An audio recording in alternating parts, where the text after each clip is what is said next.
Saudara Ketua Majelis Tinggi Partai Demokrat Susilo Bambang Yudhoyono mengungkap kekecewaannya dengan keputusan Anies Baswedan dan Partai Nasdem untuk meninggalkan Demokrat dan memilih Muhaimin Iskandar sebagai pasangan Anies. SBY menyebut Anies tak bisa dipercaya, padahal sudah berulang kali bertemu dan berbincang soal kesepakatan menjadikan Agus Harimurti Yudhoyono sebagai bakal calon wakil presiden. Saya ini orang tua, berapa kali Pak Anies datang ke sini dengan semangat yang luar biasa, kata-kata yang luar biasa baiknya.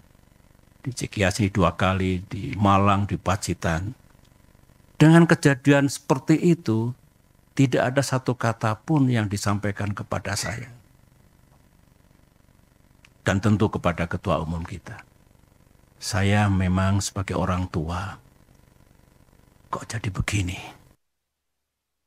Di lain pihak, Partai Kebangkitan Bangsa memastikan menyambut baik tawaran kerjasama politik dari Partai Nasdem. Namun, PKB menyebut pembahasan kerjasama akan dilakukan setelah rapat pleno bersama sejumlah petinggi PKB dan ulama di Surabaya, Jawa Timur hari ini.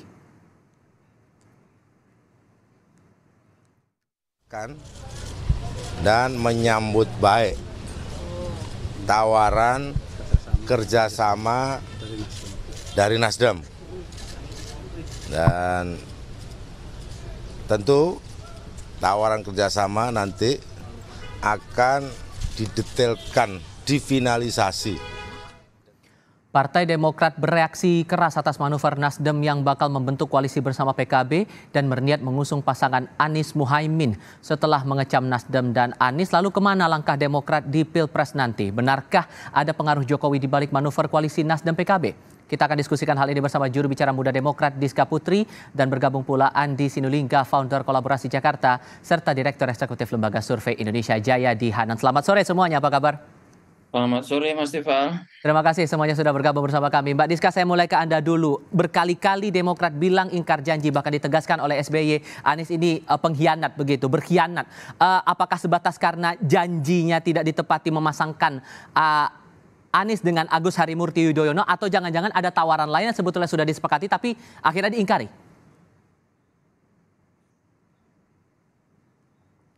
Mohon maaf Mbak Diska, audionya belum terdengar. Oke, silakan. Oke, suara saya bisa terdengar dengan jelas? Sudah terdengar, silakan Mbak. Ya, terima kasih. Jadi tentu apabila kita melihat ini tentu bukan hanya sekedar apakah karena kemudian ada cawapres baru begitu, tapi ini ada satu hal yang lebih fundamental dan saya rasa ini yang sudah kita lihat bersama-sama bahwa sejak awal koalisi perubahan dibentuk adalah antara dibuat dengan prinsip kesetaraan dan keadilan antara Partai Demokrat, PKS dan Nasdem begitu. Namun yang tahu sekarang adalah kejadian yang terjadi sekarang adalah tentu kita lihat bahwa ada kesepakatan baru yang kemudian dilakukan oleh Partai Nasdem dengan mengusung Pak Anies dengan PKB dan juga mengusung cawapres baru yaitu Pak Anies Baswedan dan Muhaimin Iskandar. Sebenarnya yang pertama adalah yang menjadi pengkhianatan pertama adalah kenapa dilakukan ada suatu kesepakatan yang tidak pernah dikomunikasikan sebelumnya dengan Partai Demokrat dan PKS. Kita tahu bahwa itu dilakukan 2 hari yang lalu, sedangkan kita tahu hampir 1 minggu yang lalu tanggal 24, 25, 26 kita sudah bersama-sama berkomunikasi. Pak Anies melakukan roadshow ke Pak Surya Paloh, kemudian Pak SBY dan juga di KMS begitu dari PKS untuk sama-sama. Kita tahu sendiri Pak Anies bilang ke publik bahwa cawapres namanya sudah ada, dan kemudian setelah itu juga kita tahu bahwa deklarasi sudah hampir selesai begitu, tapi kemudian dalam 2 hari saja, splitnya hanya 2 hari saja, kemudian kerja koalisi selama 1 tahun hilang hanya dengan 2 hari ini begitu. Dan tentu saja untuk yang masalah cawapres kita tahu sendiri, Mas juga mungkin semua publik sudah tahu bagaimana surat yang terakhir, surat itu ada di tanggal 25 Agustus, surat yang ditulis sendiri oleh Pak Anies Baswedan. Lalu kemudian dalam waktu 2 hari tanpa ada komunikasi, bahkan Pak Anies Baswedan tidak melakukan komunikasi langsung dengan kami, dengan Partai Demokrat. Lalu kemudian sekarang ada wacana kesepakatan antara PKB dan Nasdem. Itu menurut saya adalah 2 hal yang sangat fundamental. Jadi ini bukan masalah cawapres saja, tapi ini adalah hal bahwa di mana ini sudah melanggar kesepakatan dan itikat baik yang dilakukan oleh koalisi perubahan begitu. Bang Andi, disebut Pak Anies ini berkhianat kepada Demokrat. Gimana tuh? Ya, itu kan tuduhannya begitu, berkhianat ya, atas dasar bahwa sudah ada surat dari Anies Baswedan terkait meminta kesediaan AHY untuk menjadi cawapres Anies Baswedan. Kan dasarnya di situ itu. Nah, tapi kan ada problem lain. Problem lain itu adalah keputusan itu, surat itu tidak bisa direalisasikan kalau hanya Anies Baswedan dengan Partai Demokrat. Itu nggak cukup PT 20%. Dan kalau itu terus dipaksakan, maka Anies Baswedan dan AHY juga nggak jadi berlayar itu. Nah, itu ada konteks yang harus dipahami itu. Nah, saya ingin memberikan juga catatan. Kami misalnya, ya teman-teman dari Anies, kemudian dari FKM, itu kalau ditanya keinginan, kami juga mau AHY dan kami datang ke kantor Partai Demokrat pada waktu itu, tanggal 7 Juni itu, ya. Nah, tapi realitas politiknya itu berbicara lain, karena koalisi ini tidak bisa ada satu pihak yang memaksakan. Sementara ada partai lain seperti PKS dan Nasdem. Nah, itu harus dilihat konteksnya. Yang kedua, kalau dikatakan bahwa Anies meninggalkan Demokrat, itu juga tidak sepenuhnya benar. Kenapa? Karena ada 3 ini. Ada Nasdem, ada PKS, ada Demokrat. Yang pergi Demokrat, Nasdem, dan PKS kan tetap ada itu. Sehingga ini Anda maksudkan bahwa dinamika ini hanya dinamika politik biasa, begitu? Iya, sekarang saya ingin mengatakan begini. Siapa yang bisa menyangka koalisi Pak Muhaimin sama Gerindra 1 tahun lebih itu juga bisa berubah? Kan tidak ada narasi pengkhianat juga di situ itu. Nah, kita semua mengatakan bahwa politik itu dinamis, karena dinamis itu banyak hal mungkin terjadi. Nah, kalau dia terjadi, namanya koalisi, maka memang betul tadi yang disampaikan itu harus ada pembicaraan yang harus disepakati itu. Nah, memang saya boleh Pak, diselesaikan dulu, Bang Andi, silakan. Bang Andi. Ya, jangan terlalu agresif, Dinda. Jadi saya ingin mengatakan seperti itu. Nah, kalau satu pihak, katakanlah Anies, memaksakan apa yang ada di surat itu, kemudian cukup sama Demokrat misalnya. Oke. Itu tidak cukup untuk membawa Anies AHY berlayar menjadi pasangan capres dan cawapres, karena tidak cukup PT 20%. Nah, karena itu perlu Nasdem dan PKS. Oke. Nah, ini di sini persoalannya. Nah, kemudian siapa sih sebenarnya yang memunculkan wacana ini sehingga terjadi hiruk pikuk ini? Kan Demokrat sendiri yang sebenarnya kalau ini disikapi dengan dingin, ini tidak jadi seheboh seperti ini, akan terjadi komunikasi yang baik menurut pendapat saya. Oke, singkat saja komentarnya, Mbak Deska. Iya, ini tentu saja menurut saya juga bisa dilihat seperti itu, karena pertama berarti kita tahu di dalam rilis konferensi pers yang dilakukan oleh Bang Sekjen Demokrat, yaitu di tim koalisi 8 Pak sebelumnya, nama itu sudah diterima oleh PKS, Nasdem, dan Demokrat. Jadi nama cawapres itu sudah dikomunikasikan. Pak Anies memberikan konfirmasi bahwa nama itu sudah dikomunikasikan kepada 3 ketua majelis tinggi partai. Jadi itu menurut saya adalah hal yang mungkin tidak sepenuhnya Bapak tahu informasinya, tapi kalau Bapak melihat sendiri apa yang terjadi, dan itu yang pertama. Dan yang kedua, ini sebenarnya adalah salah satu bentuk bahwa ternyata kepemimpinan Pak Anies, bahkan untuk memimpin koalisinya sendiri saja, yang harusnya untuk bisa bersatu dalam koalisi perubahan, ternyata tidak bisa. Bagaimana memimpin Indonesia begitu? Mas Jayadi, saya butuh perspektif Anda di sini. Apakah berubahnya koalisi ini, kemudian ada wacana pasangan Anies dan Muhaimin ini betul karena sebatas dari komunikasi antara Nasdem dengan Muhaimin Iskandar, atau ada pihak lain yang ikut terlibat di sini? Ya nggak tahu ya, ada pihak lain yang terlibat apa enggak ya. Tapi menurut saya yang pasti ini menunjukkan memang ada kebuntuan di 2 kubu. Ya, ada deadlock, walaupun sering dikatakan bahwa cawapresnya sudah ada.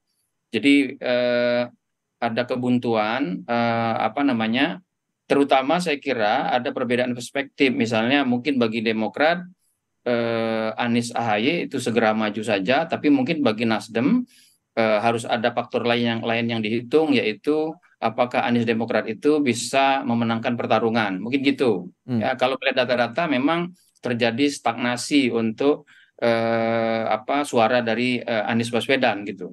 Nah, pertanyaannya bagi Demokrat tampaknya dengan memasangkan Anies ke AHY, stagnasi Anies itu bisa berubah. Tetapi bagi Nasdem itu tidak.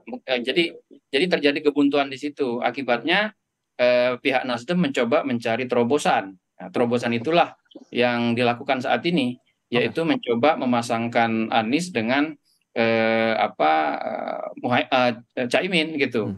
Saya kira ada dua hal yang mungkin yang diperkirakan bisa didapat dari pemasangan Anies sama Caimin ya. Yang pertama adalah suara NU, terutama yang berada di Jawa Timur dan Jawa Tengah. Dan memang Anies lemah kan di Jawa Tengah dan Jawa Timur kalau menurut data-data survei. Yang kedua, mungkin juga diharapkan ada harapan bahwa karena baik Nasdem maupun PKB itu masih koalisi Presiden Jokowi, maka upaya Anies Baswedan untuk memperluas ceruk suaranya yang selama ini terkunci di kalangan pemilih yang anti Jokowi saja, maka dengan manuver ini diharapkan mungkin akan terjadi perubahan dinamika gitu. Oke, tahan di sana dulu Mas Jayadi, kita akan jeda sebentar, nanti saya butuh perspektif Anda juga, apakah kemudian ada peran Jokowi juga di sini sampai akhirnya mengubah koalisi yang muncul sekarang ini sampai muncul ada pasangan Anies dan Muhaimin Iskandar ini. Kita akan lanjutkan diskusi di segmen berikutnya, tetap bersama kami saudara dari Kompas Petang. Orang menteri sekarang ini, menteri masih aktif dari Kabinet Kerja Pimpinan Presiden Jokowi secara intensif melakukan lobby termasuk kepada Partai Demokrat dengan menawarkan, mengajak membentuk koalisi yang baru. Koalisi Koalisi Demokrat, PKS dan P3. Yang bersangkutan mengatakan yang disampaikan itu, inisiatif ini sudah sepengetahuan Pak Lurah. Kata-kata sang menteri. Kata SBY ada mastermind di balik ini, bahkan disebut tawaran membentuk koalisi baru bersama P3 ini sudah sepengetahuan Pak Lurah. Kalau menurut Anda Mas Jayadi, apakah ada peran Jokowi juga dalam dinamika politik yang sekarang kita lihat? Ya, peran Jokowi itu bisa langsung, bisa tidak langsung ya. Tapi yang langsung ini sulit untuk dibuktikan. Karena kan yang disampaikan Pak SBY tadi misalnya klaim orang yang bersangkutan bahwa itu sepengetahuan Pak Lurah kan gitu. Jadi kita sulit untuk membuktikannya secara secara faktual dengan fakta-fakta keras. Mungkin saja itu terasa. Tapi mungkin kalau yang dimaksud peran Pak Jokowi itu secara tidak langsung mungkin aja. Misalnya begini, seperti yang saya bilang tadi, kenapa misalnya Caimin lalu mencoba membentuk koalisi baru? Mungkin Caimin merasa bahwa dia bersama PKB makin kecil peluangnya untuk menjadi cawapres Prabowo, sekaligus juga makin kecil peluangnya untuk berperan besar di dalam koalisi itu. Kenapa? Karena ada dua partai baru yang masuk yang cukup besar, yaitu Partai Golkar dan Partai PAN. Dan ada sinyalemen bahwa Pak Jokowi lebih mengendorse cawapres seperti Erick Thohir begitu. Jadi kalau betul akibat itu Caimin, kemudian maka itu berarti kan ada peran tidak langsung dari Presiden Jokowi di situ, tapi sifatnya tidak langsung, tentu saja sifatnya sangat interpretatif. Jadi memang belakangan ini kita mendengar banyak rumor atau klaim adanya campur tangan seperti itu atau cawe-cawe ya. Cuman secara formal paling tidak Presiden mengatakan dia presiden bukan Pak Lurah gitu. Meskipun sekali lagi saya kira sulit dikonfirmasi meskipun mungkin saja ada gitu. Tapi cakupannya pada hal apa? Cakupan peran itu ya tentu saja untuk cawe-cawe itu adalah untuk mengegolkan calon yang dianggap di-endorse oleh Presiden. Kalau kita lihat secara umum sampai hari ini kan Presiden lebih mengendorse dua calon, yaitu Pak Prabowo dengan Pak Ganjar kan. Pak Ganjar itu jelas karena Pak Jokowi adalah kader PDIP. Ke Pak Prabowo itu juga cukup jelas dari berbagai gestur politik dan pernyataan-pernyataan politik yang dilakukan oleh Pak Jokowi saat ini gitu. Oke, Bung Andi, ada mastermind di balik ini kalau menurut Susilo Bambang Yudhoyono, bahkan sepengetahuan Pak Lurah ada tawaran-tawaran semacam itu. Gimana komentar Anda, Bung Andi? Saya nggak tahu kalau soal itu spekulasi semua kalau soal terkait ada mastermind itu. Jadi pada intinya memilih untuk Caimin itu memang atas sepengetahuan dari Anies Baswedan. Begini, prinsip ya dalam politik yang saya pahami, kalau kita tidak bisa dapat semua, jangan hilang semua. Nah, memaksakan dalam koalisi 3 partai ini, memaksakan Anies AHY, itu sama aja hilang semua, nggak dapat itu. Nah, karena itu perlu ada langkah lain tuh. Dan langkah lain itu menurut saya positif. Dan itu bisa diterima oleh para relawan, Nasdem, PKS. Nah, harapan kita sebenarnya Demokrat juga bisa nerima. Karena apa yang dilakukan Anies ini juga untuk menyelamatkan koalisi. Untuk menyelamatkan aspirasi yang tumbuh dan berkembang yang digantungkan kepada Anies oleh banyak orang, termasuk para relawan, termasuk dari partai-partai, termasuk Nasdem dan PKS. Dan banyak simpatisan lain yang berharap Anies Baswedan ini bisa berlayar. Nah, karena itu kepastian berlayar itu jauh lebih penting daripada kepentingan pihak. Itu yang paling penting itu. Baik, oke. Terakhir ke Anda, Mbak Diska, kalau begitu posisinya sekarang Demokrat resmi hengkang dari Koalisi Perubahan, kalaupun betul hengkang, kemana berlabuhnya berikutnya?